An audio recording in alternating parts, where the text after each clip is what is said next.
Welcome back, everybody. It's Friday, so Friday Live, episode 20. Sorry for the late start, but here we are. I'm Cara Barrett, editor at Hodinkee. I'm here with my colleague Jack Forrester and Jason Heaton, who is our dive watch guy, and he's been a contributor at Hodinkee since 2011, so well before our time. And we're happy to have you here and kind of talk about some things this week. Happy so to be here. welcome, Thank Jason. you. Thank you. Sorry we're late. I'm still on Central Time. Yeah. But yeah, we have a couple announcements I think that we want to kick off the episode with. Yeah, just very quickly, as many of you have noticed, we have not published Bring a Loop for 2 consecutive weeks now, and the reason is because I'm sad to say Mr. Louis Westphalen is no longer with Hodinkee. He left, of course, under the best possible terms. He's returned to Europe to pursue an extremely interesting professional opportunity and also to be able to spend more time with his family. But we wish him the very best, obviously. We love you, Louis. Yeah, and you'll be missed. And he left, obviously, very big shoes to fill. Now, as we all know, Bring a Loop is a benchmark piece of content from Hodinkee. We do not intend to abandon it in the least, but of course we have to make sure that we find the right person to keep it going at the level that we'd like it to keep going at. So stay tuned for more on that. We should have some news for you on that front, hopefully very soon. Yeah, definitely. So with no further ado, I think we should kick off the episode, with what's on our wrists today specifically. Yes. So Jack, do you want to tell us what you're wearing? So at the risk of causing a fulminating rage, at least here and there, I'm actually wearing 2 watches today. I'm doing that thing that everyone says you should never under any circumstances do if you have the slightest iota of self-respect as a watch person. I'm wearing 2 watches.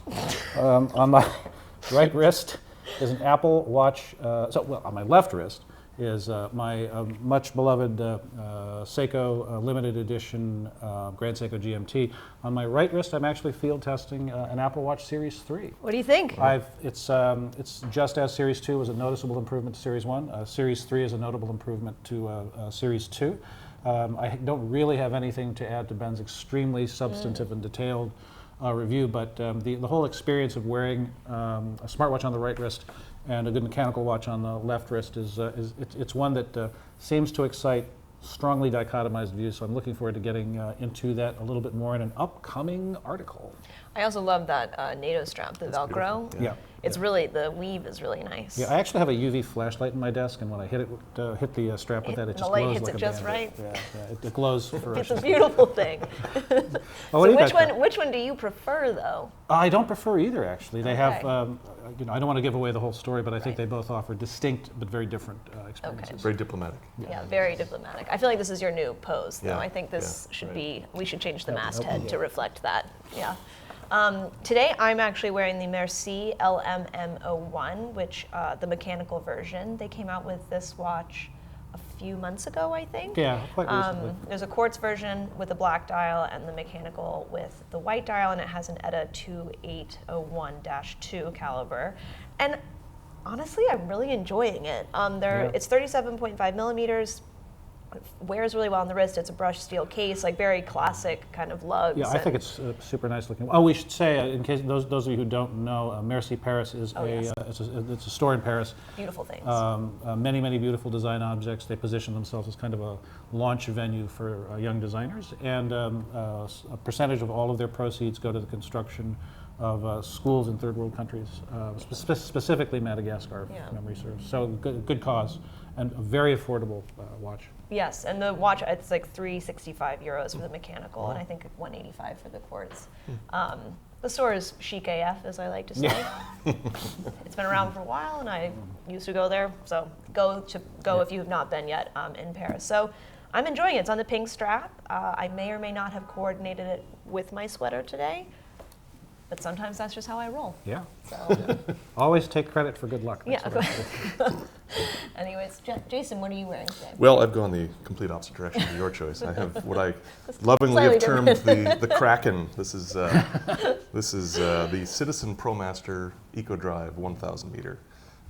Just picked it up this week. I'm in New York, of course, visiting, and I have an upcoming week of diving that I'll be taking this watch along to see how it performs under the sea. I don't actually know the exact dimensions, but it's big. It's very, very I big. should wear that to my next black tie event. Yeah, exactly. Yeah. It's extremely tall. It wears very much like a a dive computer or like a depth gauge or a compass or something. And the water resistance on this? Water resistance is 1,000 meters. Wow. So I think the sort of claim to fame with this is that it's sort of the deepest diving solar charged watch, if I'm not mistaken. Right. So, That's really cool. That strap locking is something else, bezel, too. massive strap. Yeah, it's titanium, so it's not terribly heavy for the Hey, size. Jason, can I ask you where you're going to be diving with it, or do you prefer to keep that under wraps? No, I've got a week of diving in Bonaire, which is in the Southern Caribbean. It's part of the ABC Islands. So you got Aruba, Bonaire, and Curacao. And Bonaire's been kind of a favorite spot. So. The ripple on the strap, is that so you can extend it over? Yeah, so that allows you to, because a wetsuit sleeve compresses under water pressure, you want this to be able to take up the slack. So you just sort of over tighten it when you put it on over the sleeve, and then as the sleeve shrinks, the strap just takes up the slack. So. Well, while we're on the subject of diving and dive watches, we're here to talk about both those things with you. Yeah. So if you could tell us a little bit about how you got into diving, how you got into writing about watches and dive watches specifically, Sure, and kind of a little bit about yourself. Yeah, so about 10 years ago, 2007, I bought sort of my first luxury watch, I guess if you call it. I had a Seiko dive watch back in high school, but I wasn't really interested in diving then. But 2007, I bought a Omega Planet Ocean, the one that James Bond wore in Casino Royale with the rubber strap. And I really liked the watch, but it was sort of troubling to me that I had this very capable dive watch, but I didn't know how to dive. And so it was actually a watch that kind of led me to learn how to dive, because I felt like it just sort of emanated this power. You know, I just needed to do Like something. it wanted with to it. be used. Yeah. Yeah. So, I went and got certified, tried it out, absolutely loved diving. Kind of went for all of the advanced certifications, rescue diver, technical diver, sort of just kind of kept doing it, accumulating dives. And at the same time, I was doing outdoor gear reviews, like backpacks and kayaks and skis and things like that for our friends up the road here at Gear Patrol. And they were, sort of kind of a good confluence of interests. Watches sort of became an extension for me of a piece of gear, a piece of kit. And just sort of all sort of dovetailed nicely, and I sort of started adding watches to my repertoire. And then from there, I met the folks at Hodinkee back in about 2011. Met Jack a few years, after that, and so it's just taken on a life of its own. It's really changed my life, actually. So. That's amazing. Yeah. So so you're certified to do technical mixed gas diving as well? Not mixed gas. It's mixed in the sense of heightened levels of oxygen, so nitrox diving, it's called, and lengthened decompression stops on the way up. So. Gotcha. Yeah. Gotcha. I have a stupid question. What is mixed gas diving? So mixed gas diving, which this watch happens to be rated for, and sort of it's a nice sort of an excellent question. segue into a good sort of segue into a sort of a plug for Jack's article of a couple of months ago about what is saturation diving, commercial diving, and the reason behind the helium release valve is that mixed gas diving is, as you go deeper diving, the nitrogen that's in the air that we breathe, which is 79% nitrogen, 21% oxygen, the nitrogen actually causes a narcotic effect, makes you a little loopy. They call it the martini effect. The deeper you go, you start to do strange things, which can be dangerous. As well as oxygen becomes toxic.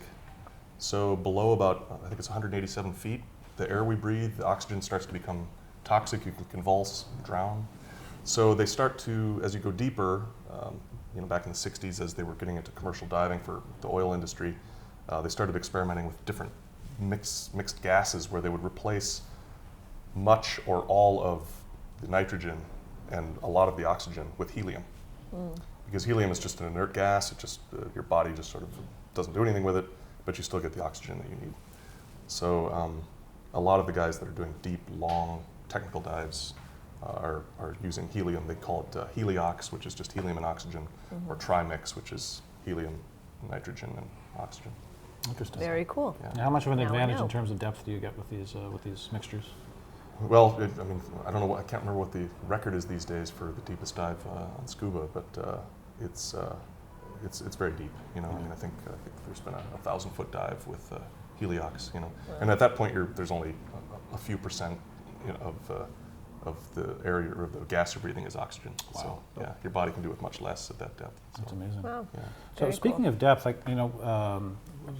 I think there's something that people who are into dive watches on any level would like to discuss is there's this whole question of water resistance. How much do you actually need? When is it overkill? From a practical standpoint, Yeah. What's really necessary in a dive watch? You know, I'd be perfectly comfortable diving with a 100-meter watch. I've seen a lot of guys on dive boats diving with 50-meter, you know, like Timex Ironmans or Casios. But, you know, if you're kind of doing it and you value your watch and you kind of want to take it diving, I think 100 meters is kind of the minimum that I would recommend. Right. I think more importantly, I think a screw-in crown is something I highly recommend. I mean, there are plenty of watches that don't, that have, you know, double O-ring seals and things that would be just fine. But I think 100 meters is a nice number, but I also think the screw-in crown is really important. Merely for the fact that if you know, you can knock it, you can accidentally kind of, you know, hang it up on gear and sort of accidentally pull the crown out a little bit. So I think screw-in crown 100 meters, I would say, would be kind of the minimum that I would dive with. What's the sort of you know, on average maximum depth for recreational scuba diving? Well, if you get open water certified, which is what the great majority of people do, you can go to I think it's 18 meters or 60 feet, which is plenty. You know, there's a lot to see. Most of the best diving is at a shallow depth. You get a lot of light penetration. The water's warmer. There's more fish life and coral. So unless there's really something interesting to see really deep, there's really no reason to go much beyond that. But you know, you can go. The next levels are kind of, you can go down to about 100 feet, and then, you know, from there it becomes a little more complicated, I guess. And you get to a point where you start to need to bring some of your own light with you. Yes, light and extra tanks with more air, more gas. There's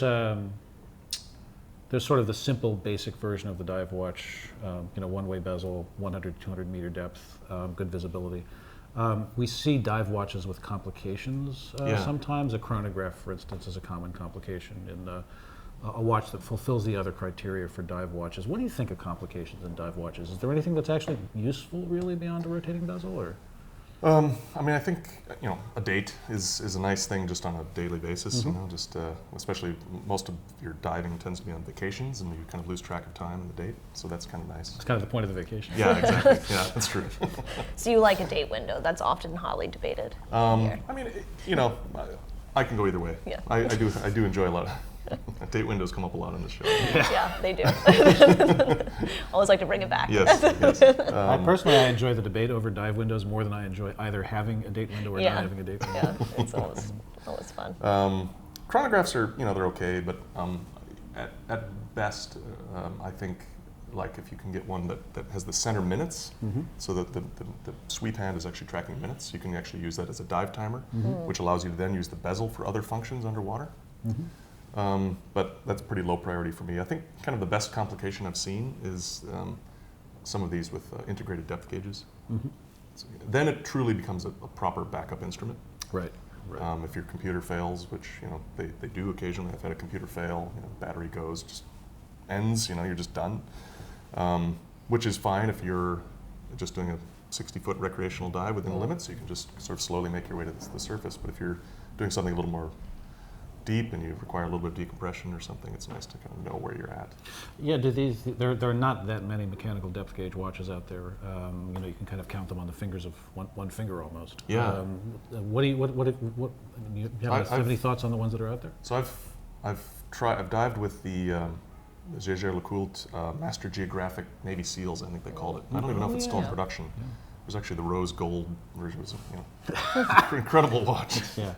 As well as the Deep 2 aqua timer from IWC, as well as the Deep 3, and then the Oris Aquas depth gauge. Wow. And Anna swatched Scuba years ago, which was a really cool watch. Very cheap about too. That one. Yeah. The you Oris actually may have worn more mechanical depth gauge watches than any other diver on the planet. Yeah. Well, so what did you think? I like the Oris for the sort of simple design, simplicity of it. Just the fact that there's no moving parts to the depth sensor, I guess we call it. You know, the JLC was kind of fun as a novelty, but I think the aqua timer, the Deep 2, the Deep 3, the way that they've kind of laid it out, it's extremely intuitive, easy to read, tracks the big piece that separates, say, the Deep 3 or the Deep 2 from the Oris is, in diving, it's fairly important that you know your maximum depth. Mm-hmm. And so the two needles that ride kind of over each other until you get to your max depth, the max depth needle stays in place so that you know your maximum depth. This is deep 3. And the deep 2. And deep 2. Yeah. Deep 1, I can't remember, but the Oris does not do that. It shows your current depth. Right. Right. But so that's actually nice. a genuinely useful complication. That is a very useful Should your dive computer die on you, being able to know max depth and current depth is actually helpful. Yeah, I mean there are some dive watches now they're implementing a tide function or moon phase. I mean these things are superfluous. Right. Yeah. Any thoughts on best divers under 1,000 and under 500? Seiko and Seiko is kind of the easy answer. I think obviously it's everybody. I'm sure everybody watching is well aware of Seiko's reputation as dive watches. But Citizen, the one I'm wearing, I believe ticks in a little higher than $1,000. I can't remember. I think it's just a hair over. Yeah. But Citizen makes great dive watches. I think they actually get a little bit overshadowed by a lot of Seiko stuff. They were an early pioneer in sort of dive computers for the wrist as well, weren't they? Yeah, in fact, I have 2 of the original Aqualands, which I adore. They're actually, I've often said that the original Aqualand mid-'80s was possibly the sort of the zenith of dive watch development before the dive computer replaced it, because they just implemented so many smart features in it. But yeah, the original Aqualand, you can actually get sort of the updated version for $300-400. Wow! And it's just a fantastic watch. So that's one I would recommend. Of course, any of the great Seiko mechanicals that we all know and love, the SKX series, the SRP series that's more recent. So turtles and tunas. Turtles and tunas and sumos and samurais. Yep. And, take your pick. The monsters. So it would appear you genuinely feel that a mechanical watch, mechanical dive watch, is a worthwhile and a worthy thing to wear as a backup to a dive computer. Yeah, and I think backup is maybe a bit of a stretch, unless you have a depth gauge along with it, whether it's integrated into the watch or as a separate instrument, which I do. I often wear a mechanical depth gauge.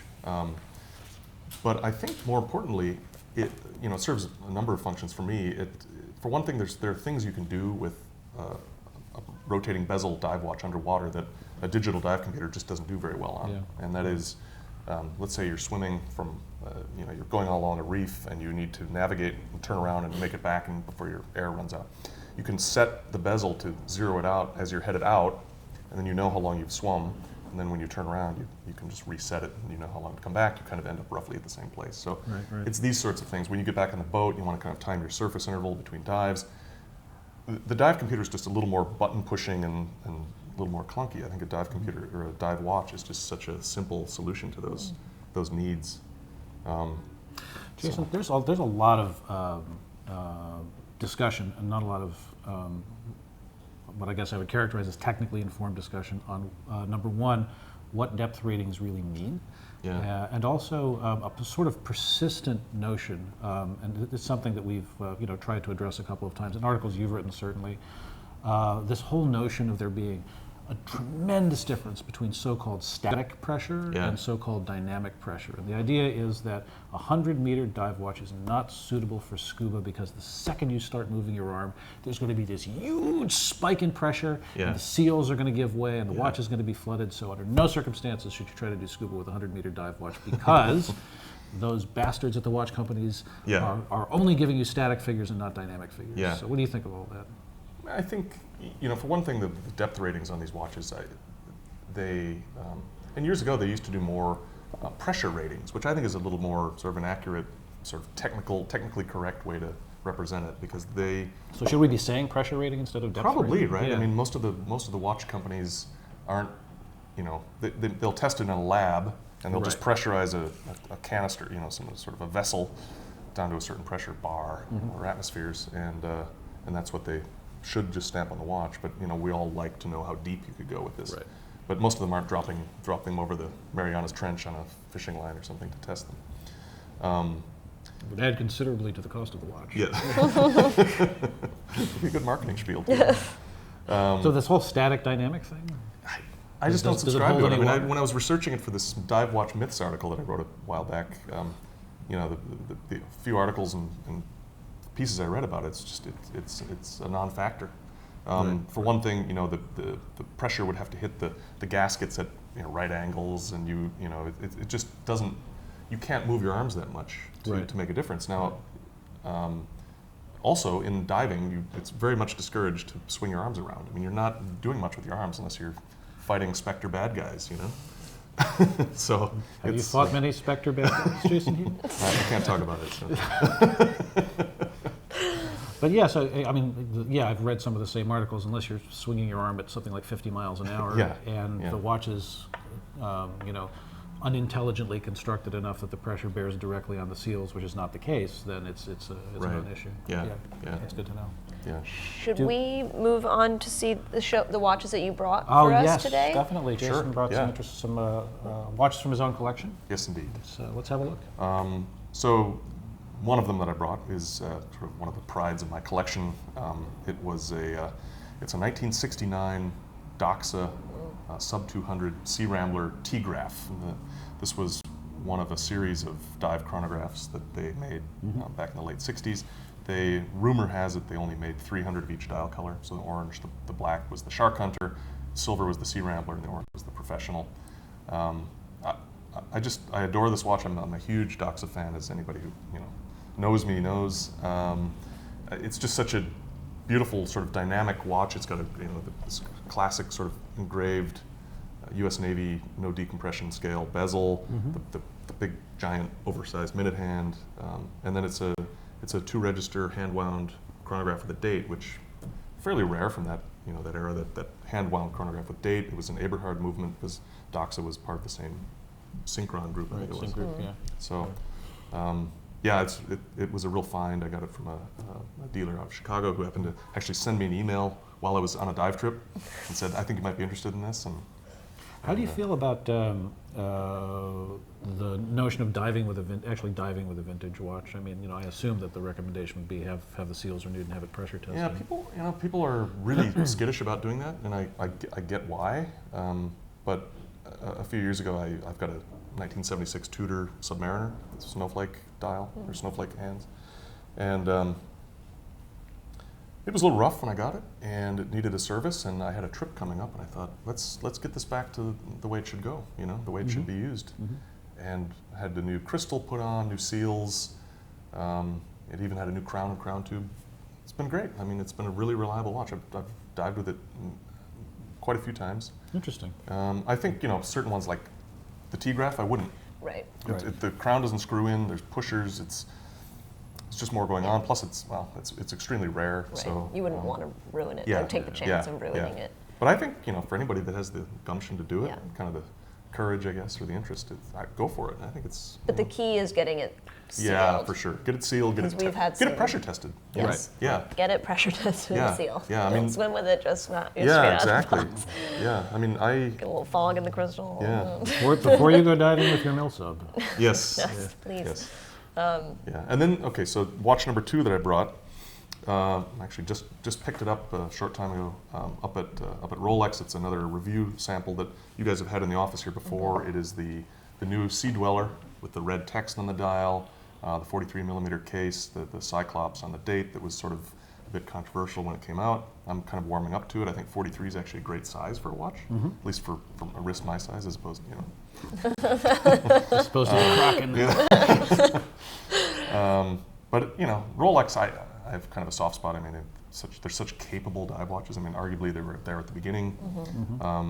So I have a very interesting trip coming up in a couple of weeks that I'll be writing up for Hodinkee, where I'm taking this watch and I'm going to the kind of the southern tip of the Baja Peninsula in Mexico to meet and dive with 82-year-old Sylvia Earle, who is not only a longtime Rolex wearer, but she is just a giant of oceanography and environmentalism.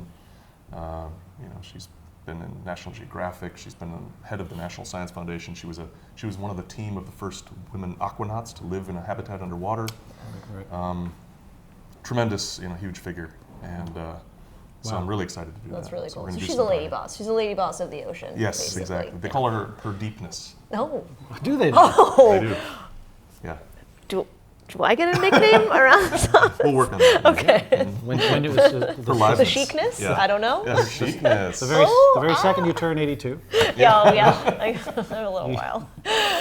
Jason, you got something there that is manifestly not Yes. a dive watch. Number 3, yeah. This is a very weird bad thing. segue. But I think it's very interesting. This is, it's not a watch even. It's actually a bicycling computer. So anyone who's into cycling might be familiar with, or even not into cycling, knows that most bike computers are digital devices that you clip to the handlebars of your bike, and it either uses a magnet or something on the rim that tracks your speed, or the more modern versions are using GPS to track your speed, your elevation, distance traveled, etc. This is a new company they're launching very shortly. It's called Omerta. They're made in Finland.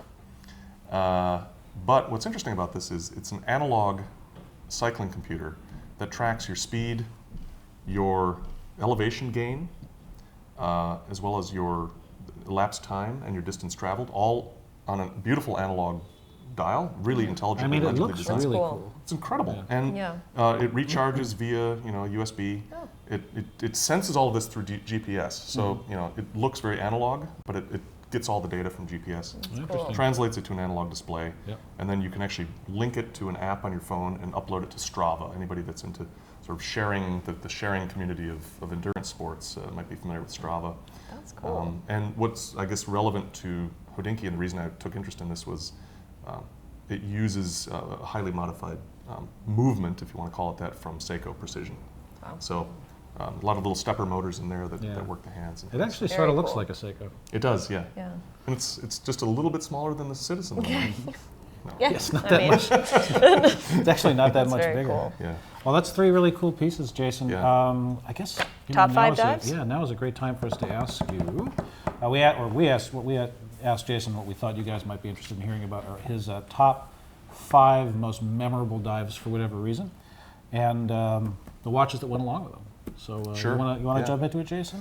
Yeah, this was tough. I mean, we could have done a whole show. I mean, I had a really hard time winnowing this list down, but this is in no particular order. I kind of just sort of tried to remember back to some great experiences, and kind of the first one I'll mention was I did a dive trip to, they're called the Out Islands of the Bahamas. In fact, this is the outermost of the Out Islands. It's called San Salvador, allegedly the first landing spot for Columbus when he came to the New World. And beautiful little scrap of land out there in the Atlantic, and some just fantastic diving. The Bahamas is known for great visibility, and was diving there for a week. And there's some really great sights, deep canyons and lots of fish life, lots of sharks, mostly reef sharks. But there was rumored to be sort of a small colony or community, if you call it, of hammerheads. And all week we didn't see hammerhead sharks for the whole week. And then it was literally the last 5 minutes of the last dive, and we'd already shut the camera off. And I was diving with my wife, who takes a lot of the photography that you see, and she'd shut the camera off, and we were getting ready to turn to head up, and this 7-foot-long hammerhead shark just cruised. I mean, from me to you can't see this, me to you away. Just straight across from me. And I was just 10 feet dumbfounded. away. I just stopped, and this beautiful big Wow. hammerhead shark just swam right in front of me. Were you There's such a- scared? Yeah, that's No, basically what I was saying. no. The sharks at eye level, unless it's some giant great white, they're not really frightening at all. They're just beautiful, beautiful creatures. Wow. They're scary in the movies, They're scary in the and movies. during Shark Week, Yeah. depending on the show. Yes. So that was one dive. There was. What were you wearing for that dive? Oh yeah. That dive I was wearing. This was back when the Bremont. They introduced the Supermarine 2000, which is the 45 millimeter version of their Supermarine family of watches, yeah, it was great. It was great for photos too, because it's such great visibility. We got some nice shots there, and it was great. That was a good trip. Next one was in Belize. There's a place there called the Great Blue Hole. Now there are Yeah. kind of blue holes all over so the world. cool. Always- but that's- this I've is always wanted to see This is that. the Great Blue Hole. You can Yeah. see it from space. It's a giant underground cavern or sinkhole, perfectly round as viewed from above. and it's almost like an aquatic black hole, because when you see it from above, it's this beautiful, aquamarine Caribbean all around it, and then it's sort of encircled by this coral reef, and then it's just this black circle. There's So supposed cool. to be, if I'm remembering correctly, it might be a different sinkhole, but isn't there supposed to be a thing of many tentacles that lives in it? I didn't hear that. I'm glad I didn't know that before. But it's about 400. I think it's about 400 feet deep. I think to the bottom. Is it connected to a system of underground? No, not that I know of. I wouldn't be surprised though, because that part of the world, the Mesoamerican Reef, and then of course the Yucatan Peninsula, it's all known to be very, was it karst or whatever they call it, where it's sort of Swiss cheese limestone. underground. So it might be connected somewhere, but I'm not sure. But it's just sort of this 400 foot deep cylinder, and we went down to about 160 feet, I guess, and there's this sort of little lip, sort of cave that kind of comes in with these stalactites hanging down. And we went down, we kind of swam around the stalactites, and then as we were surfacing to come up, we came up right through the middle, and there's, again, sharks that kind of live in the bottom, and I don't know why, because there's very little other life down there. Right. And they just slowly circle, so you're sort of slowly ascending, and these sharks are just, schools of reef sharks are just circling in front of you.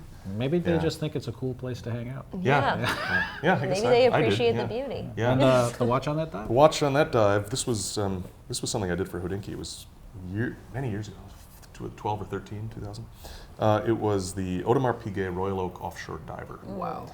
I've had the privilege of diving with, I think, 3 or 4 AP Royal Oak offshore divers, and I think that was the first trip I did with one. And it acquitted itself honorably? It did. Now, we don't want to get too far afield here, but it has an internal bezel that locks, and it's operated by a little crown over here, so it's not the most practical diving watch, but boy, I love that watch. It was a wonderful watch, great strap, just beautiful watch. And man doth not live by bread alone. Exactly. Et cetera, et cetera. Right. So what's Number next? 3. Next one is closer to home. I do a lot of my sort of home turf diving is up in the Great Lakes, particularly Lake Superior. Right. And Your hometown is Minneapolis. yes. What do you call someone who lives in Minneapolis? A Minneapolitan. There you go. Now you know. Yeah. Or a nerd, or I don't know. Maybe they're up to I was casting around for possibilities, and Minneapolitan was Yes. not. Yes. Wasn't even Flatlander. I don't know. No, but so great diving. A lot of people sort of are puzzled when you mention the Great Lakes, but the water's very cold and very fresh, and so shipwrecks that go down there are incredibly well preserved. Even the old wooden wrecks, a lot of them still have the masts are still standing upright with rigging on them. Wow. From the 1800s. That's so cool. And the steel ships, they just don't corrode, and Superior in particular, as opposed to the other Great Lakes, has not had the influx of mussels and marine life that tends to kind of consume and coat everything. Right. So these wrecks look like the day they sank. Wow. And there's one island in the middle of Lake Superior, it's very remote, it's called Isle Royal. It's actually a national park, and I think it's the least visited in the country. There's no civilization on the island. You can hike across it, and there's a moose and wolf population there. But there are a number of, at least a dozen really world-class shipwrecks that are all around the island. A dozen. At least. I mean, wow. kind of a dozen diveable, known ones.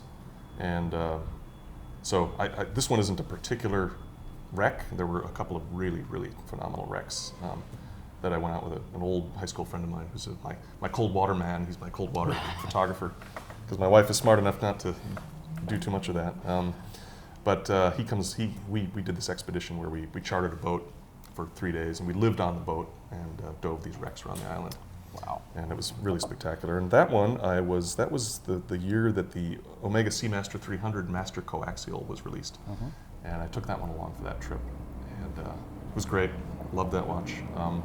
It had this was before the trilogy set that we just saw. Right. So at that time, it was just it was kind of Omega's real throwback piece. And it just felt like that. It just felt, I don't know, being out kind of off the grid, living on a boat, diving these old wrecks, wearing a watch like that just felt right. Yeah, it felt right. That's amazing. Number 2, I guess we're kind of counting down here, was in Milford Sound, which is it's in Fjordland, so it's not a fjord, because I don't remember the exact definitions of these things, but it's in Fjordland on the South Island of New Zealand, and it's basically a cut that comes in from the sea, steep walls that go up to multi-thousand-foot mountains on both sides. And what's unique about this place is they get so much rain there that you end up with about 15 feet of fresh water on top of the salt water. Oh. And it creates what's called a halocline, so that as you descend through the mixture of fresh and salt water, it gets very hazy. Mm-hmm. And so you sort of descend down through this, and I don't quite know the physics or whatever of this, but that layer of fresh water causes, it's darker underneath, denser. I'll leave it to the scientists, but it causes marine life that normally grows at much deeper depths to grow at shallower depths. So you get these big outcroppings of what's called black coral, which is actually white. It's black underneath if you chip away the white skin. And there's just these large bushes of black coral growing everywhere, and big giant octopus. There's my Oh, there we go. That's my thing with That's the multi-tentacle thing. We were worried that wasn't going to come up. And then as you come up, I remember coming up from this dive, and there was a penguin. There's a colony of penguins that lives there, and it was sitting right on the. It was amazing. So, and for that one, I was wearing my own. This was a long trip. I'd done some hiking and kayaking as well, and I wanted to bring my own watch. I brought my beloved Rolex Submariner. It's the 14060M reference, so the no date, sort of previous generation Submariner. Classic no date sub. Yeah. Love it. And you're number one. Number one. Just 2 months ago, I think, if maybe even less, I did a dive over off the east coast of Sri Lanka. It's a dive I've wanted to do for many years. It was a shipwreck, the wreck of the very first purpose-built aircraft carrier. British ship built in 1919. It was called the HMS Hermes. 600-foot-long ship, was sunk in 1942 by the Japanese. Sank with 300 men, and it's lying at 175 feet on its side. The 300 men went down with it. Yeah. Went down with her, I should say. Yeah. And I've read about this thing for years, and it's in a very kind of remote part of the country. It's difficult to go to. There's only really one guy who dives this wreck that you can go with. Diving on a wreck where there's been that kind of loss of life, I feel like my imagination would start to work overtime. Yeah. You don't see much evidence of it on the outside, but if you penetrate into the wreck, there's definitely skeletons and evidence in there. But anyway, so I did 3 dives on that wreck, and it exceeded expectations. I had read about this wreck. It's a great story, the Hermes, and it's in a beautiful location. And it's deep diving, so it's technical diving. So it's 2 tanks of air on the back, and then a decompression bottle under each arm. So you're switching gases as you're coming up to decompress. And we did 3 dives. We did midships, the bow, and then the stern with the propellers. And there's cannons and unexploded ammunition and bullets lying around. I mean, it's just a phenomenal, incredible wreck. And I took 2 watches on that one. I took a CWC, Cabot Watch Company, Royal Navy dive watch. It was an issued piece from 1995 that I had serviced, or I had pressure tested before I went. And it was a quartz piece, and I wore that on the first dive. It felt like a Royal Navy watch was fitting for that wreck. And then I switched to my old trusty Submariner for the follow-up to that for the next 2 dives. That sounds incredible. And then we found a watch. Oh. Yes. Which I wrote about for Hodinkee shortly after the trip. A Divex watch, which is a branded piece. I think it's a Seiko that was branded for Divex and was still running, crusted with salt. So it lent such a neat aspect to the story to have kind of bring it full circle. I wasn't going to write about this trip at all, and then it was like I found a watch. How can Any I not? idea whose watch it was, or? Yeah, it belonged to a Sri Lankan Navy diver who a month earlier had been on a commemorative dive with some British Royal Navy guys that were there laying a commemorative flag to commemorate the 75th anniversary of the sinking. Mm-hmm. And so I ferried it back up to Trincomalee to the Navy base and handed it over. And after I took a bunch of pictures, and so it was very cool. It was really a great story. And since then, I've gotten a lot of followers on LinkedIn from Scotland because Divex is based in Aberdeen. And I just got contacted the other day, and I think the watch has become a booming seller for them. It's like this Hodinkee article about that someone found their watch. That's amazing. So Love that. It's great. It's a great story. Yeah. All right. Well, should we move on to live Q&A? Yeah. Let's take some questions from our readers and viewers. Let's see. One. Okay. This is an interesting one. Jason, a serious diver like you. Sorry. A serious diver like you, do you get annoyed by people who wear the nicest dive watches but have never even tried diving themselves? And I hope the answer is no, because we wear nice dive watches here at the Guilty. office. I would offend a lot of viewers. No, I don't really care. I mean, I fully acknowledge that my interest in dive watches is very sort of obscure. It's an obscure sort of passion and interest, and I just appreciate the watches for what they are, and I think that's what most people feel about them as well. If you take them diving, I mean, I've kind of made it my sort of a mission in life to like encourage people to use their watches for things, whether it's diving or swimming. I guess what does bother me to a certain degree is people wearing really capable dive watches or any kind of capable watch and then removing it before they go do anything. Yeah. Whether it's swimming, gardening, riding a bicycle, like these things, they've been through wars and they've done probably a lot worse things than we can ever do. So you like the idea of a watch that lives its owner's life with him or her? Yeah, for sure. And isn't treated like a precious jewel when it's a capable tool. I said on a previous episode I didn't like swimming with my watches. But Yeah, that's but I because don't I don't think like you getting were a talking tan line. Truth be told, when I'm swimming, it's usually at the beach and I'm trying to get a tan. I feel like it's an occupational hazard, maybe, for Mr. Heaton. Yes, Tan line with a watch goes? It's a different type of. They're It's a different type of life. Yeah, right. Here's another interesting one. They're all interesting. There are no bad questions. In reality, are there a lot of watches suitable for diving but not classified officially as a dive watch? Yeah, I mean, there's so many like, the hallmarks or the sort of the necessities of a dive watch are you need to be able to track elapsed time, and it needs to be water resistant. I mean, in a nutshell, that's it, And so certainly there are a lot of great sort of 200, 300, et cetera, meter rated watches that are not dive watches, and a lot of them might not even have a rotating bezel, so those sort of disqualify them. Right. But I can think of, I mean, the thing like a we should- Sin or something, the Sin makes a lot of really capable pilots, they call them pilots watches, and they'll have a rotating bezel and go for it. But the thing we should mention is that there's actually an international standard. Yeah. So if you're an ISO signatory country, what can be called a dive watch and what cannot is actually regulated. Yes, Right. and a lot of it has to do with visibility in the dark. I think it's 25 centimeters or something. To be able to read the dial on hands after dark. And a one-way bezel. Rotating bezel, one-way bezel. Minimum 100 meters. Yeah. And there's anti-magnetism and shock requirements as well. Yeah. With that all in place, interesting. Yeah.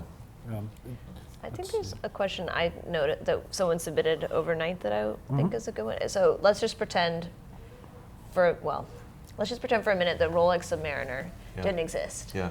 What do you think would be, A, do you think it is one of the most iconic dive watches, or do you think, what would you say also is? What would be the most iconic dive watch if that sub didn't had never exist? never Or existed? do you think that's not the most iconic dive watch? There's No, I think it another is. one. I definitely think it is. It's kind of, Blancpain might argue with this, and certainly they were there a little earlier, but there was sort of a lapse, and I think they sort of, It's tough. they've certainly come back and they make great watches, but Rolex is the one that people know as a dive watch. Yeah. And if Rolex wasn't around, I would almost say it's probably between a Seiko, actually, possibly even like an '80s SKX. I mean, it's just such a, you look at it, it's a dive watch, right? Right. Doxa, I think, although it's a little funky looking, I think like people don't even recognize, they don't know what it is. Of course, the Seamaster 300. I always think that if the Seamaster 300 had stayed in its unchanged form from the mid '60s to now, it would occupy the same iconic place that the Submariner is, because it's just such a. I mean, the Royal Navy sort of had the Submariner sort of emulate the hands and the dial of the Seamaster. So Something I know a lot of people want to hear about the evergreen and ever popular subject of straps. And we were talking about straps before the show, and you had some very interesting thoughts on that. So here's the question, but I think we'd like to hear some of your thoughts on this particular issue. Wine Country Camera asks, nice name. NATO straps claim to be more secure because they negate the possibility of losing the watch due to spring bar failure. However, NATO straps do have a single point of failure in the buckle and tang. Are they really more secure, and are there bands that are even more secure than a NATO? And I think piggybacking on that, some of your thoughts from our conversation earlier on straps in general on dive watches would be great to hear. I mean, the thing we were talking about earlier, when people say, "Oh, what is the most important characteristic of a dive watch?" To me, it's the strap. You know, it is. I mean, when I'm on a trip or you know diving, it's like the ease with which you can strap it on, the security it has on the wrist. It almost trumps everything else. I mean, certainly, you know, most of them have good, you know, legibility and a decent bezel, but it's the strap that makes such a difference. NATO straps are secure. I do take a lot of faith in them, but on the other hand, as we talked about earlier with the accordion or the vented type strap, they get loose. You know, if you go deep and your suit shrinks, you end up with the watch kind of flopping around your wrist unless you put like a tourniquet tightness on it before you went down. I think a good bracelet actually is almost as secure, especially in the modern ones now with good solid clasps. I think are almost as secure, if not more so, than a lot of the NATO straps, unless a spring pin breaks. But a lot of the stress on a spring bar comes from that sort of twisting, and a good bracelet with a solid end link prevents any sort of movement in the spring bar. So there's very little. There's little opportunity for a spring bar to break. I never thought about that, but from an engineering perspective, one of the advantages of a say a Rolex solid end link is that rotational stress is not placed on the spring bar. It's taken up by the contact between the end piece and the case. Right. So you actually have more security. It's not just a question of a better aesthetics. It's actually mechanically more durable. Yeah, for sure. Yeah, I never thought about that. But a good proper long rubber strap is my choice. 9 times out of 10. Maybe a couple more? See. Yeah, we do. Simon Sund just wrote in and asked, what new diving watch do you think can become a future classic? You're in the hot seat. Wow. Oh boy. And I'm sure there can be more than one. Oh, all right. I've got a good 3. answer. Yeah. That's a good round number. No, I'm going to do 2. Okay. I'm going to sorry. I'm going to take the easy route here. We're short on time. No, I think two possible future icons are great modern sort of clean sheet of paper diving watches that are going to be will last very well or age very well. Are the Tudor Pelagos, and I think the Bremont Submarine. I think that the Submarine 500 and the 2000. I think they're just from a design standpoint. I think aesthetically, both of those examples, the Tudor and the Bremont, they haven't brought really anything new in terms of technology or sort of functions. I mean, certainly you've got titanium in case of the Tudor, and you've got ceramic bezels and things like this. Bremont has the triptych case. Yeah. But I think just from a visual design standpoint, they've managed to freshen the look. You know, we see so many of these sort of retro throwback diving watches, and I'm in love with them as much as the next guy. But I like these modern takes on. Yeah, I always think one of the hardest. I mean, if somebody sat me down with a blank sheet of paper and said, "Design a modern dive watch that is as functional as you could possibly want, but is a fresh new take," I would shoot myself. Yeah. It's a huge challenge. It would send you over the edge. It would. Well, because there's such specific technical requirements. Right. You know, and it's so easy in the case of a design for a tool watch. I think just to add things that are distractions you don't really need or can't really be justified. Which is what I like about a watch like what Doxa did back in the late '60s. They sat down with a blank sheet of paper, just as Blancpain did back in 1953 or earlier, and they just designed this watch from the ground up to very specific needs, and that's what I like. I like that purpose-built aesthetic. You know. Last question. Several people have asked both currently and from our earlier post. What's the future of dive watches? Sadly, I mean, I think dive computers since the '90s have kind of become the go-to for real divers. Now, dive watches for those of us that just love watches for the sake of watches, I'm not sure. I mean, what I like to say that when the first dive watches came out in the early '50s, mid '50s, they kind of got it right at the very beginning. There's not much you can improve on. I mean, they're pretty simple creatures, a decent bezel, good legibility, and don't leak, and don't leak. Really, I mean, that's all you need. That's kind of it. So I'm not sure. I mean, I think we just keep seeing sort of incremental upgrades in terms of materials and that sort of thing, and of course the movements. But But in terms of the basics, the classics are classics for a reason. Yeah. Fantastic. Well, I think I speak for us all when I say, thank you so much for joining us, Jason, and sharing with us insights that nobody else could possibly have given us. It's been fantastic having you on. And whatever you do, folks, don't forget to check out Jason and James Stacy's podcast, The Grey NATO. Always fantastic listening. Look out for further stories from him, both here on Hodinkee and elsewhere, frequently for Gear Patrol. And Jason, thanks a million for joining us. Thank Thank you. you. Great having you.